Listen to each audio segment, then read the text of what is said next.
I'm inviting Chris Carey, our Assistant Vice Chancellor for Campus Engagement and Belonging out of Student Affairs, to come and talk a little bit more about C4.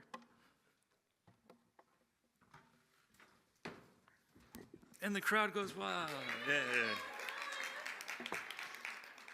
The before lunch session. So thank you for this opportunity to be here. As Dr. Butler said, my role involves engaging our students on campus. And so the team includes the Office of Fraternity and Sorority Affairs, student centers and activities, and our cultural centers. And so really trying to connect students in different ways through organizations, through programming, through physical spaces to help create that sense of belonging among our students. I think it's, as was mentioned this morning, that there were probably a million options for who could present today.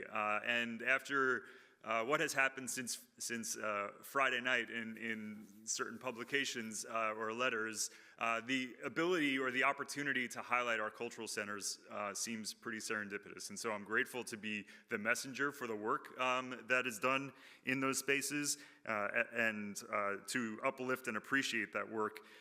If you know members of cultural centers, teams, professional and graduate staff, I encourage you to reach out to them and show some support.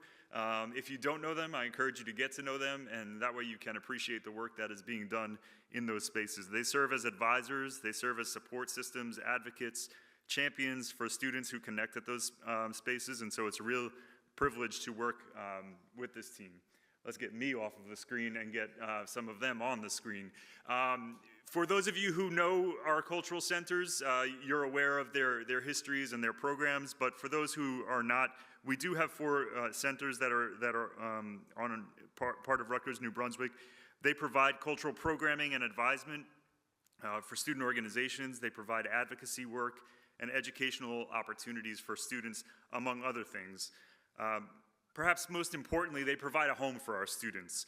You'll go to these centers and find them filled with students taking a break between classes, enjoying a meal, building community, or just enjoying time with friends. Students go there for support when they've had a bad day, and they go there for celebration when they've had a good day. For many of our cultural centers and the students, these are the spaces where a sense of belonging is at their fullest. And so they do provide an opportunity for any student to engage in addition to the identity missions of the centers.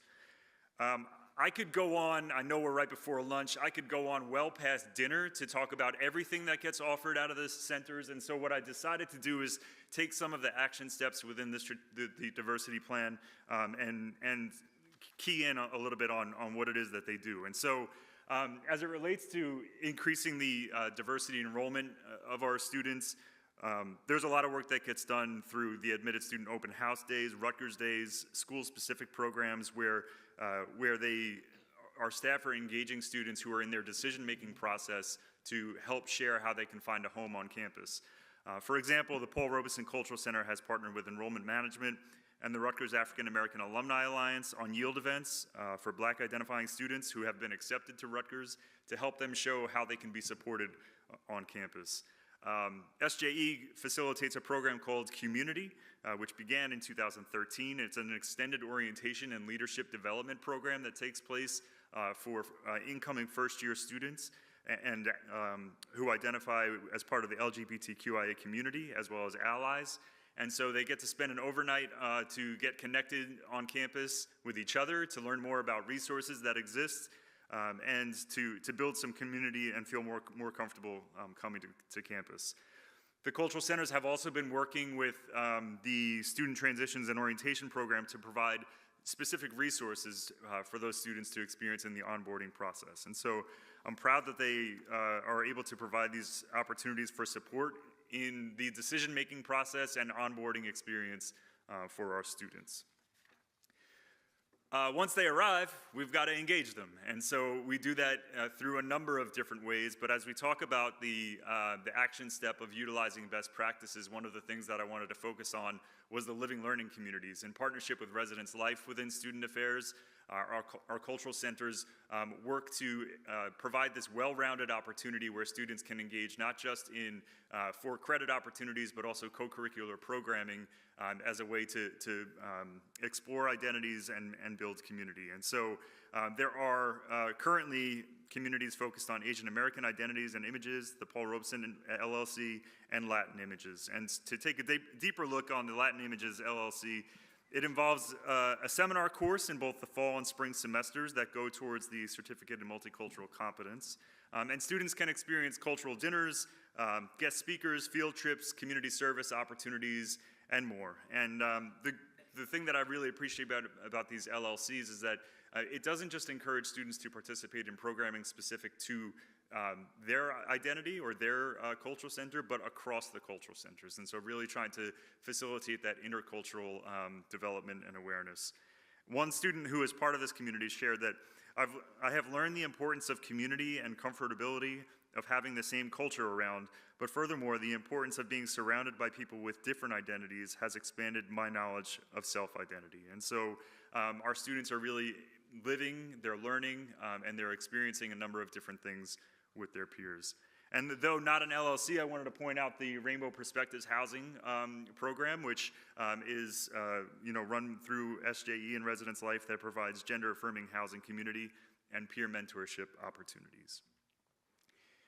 And so the third action and the final action step that I'll focus on is the development. So they help bring our students here, they help engage them in programming, and then continue that development through education, both for students and for staff. And so from the student lens, we've got the Diversity Peer Educator Program that Darnell helps to run, and they can offer this peer-led workshop opportunity around a number of different topics. And so we know the power of peer education and peer leadership, and so for these students to get the training through the center and then be able to deliver those things to different student organizations is invaluable.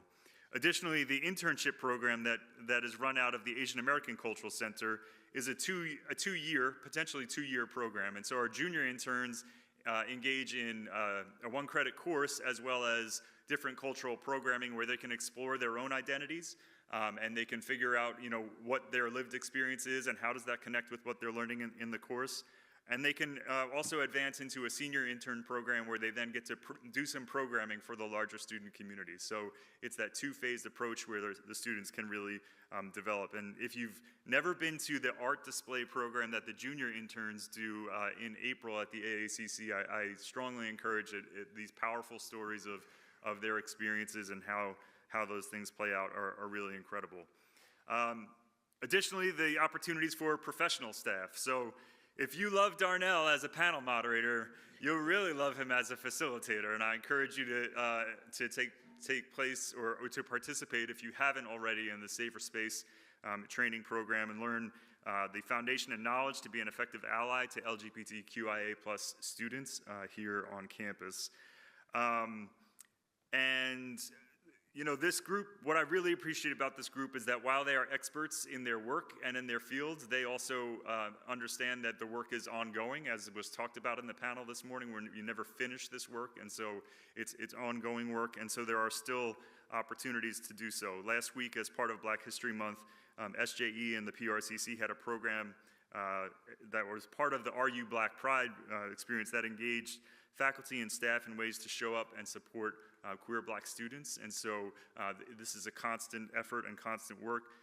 Next week at the PRCC, I think the date is up there, February 27th at 5 p.m., Drs. Jennifer Joan Damas, affectionately known as Dr. J, and Kelly Moore will be doing a book discussion on key aspects of racial trauma and its impact on Black students, and so how we can learn to support those students. And so it's ongoing work, and I admire and appreciate the work that these cultural centers do. So again, all of this, we could go on and on. There's a million things that they do for our students, for our staff, and especially in this time, I want to appreciate, I wish I could bring all 17, 18 folks up on the stage so that they could be acknowledged, especially, in this past week, but to know that their work is valued and appreciated.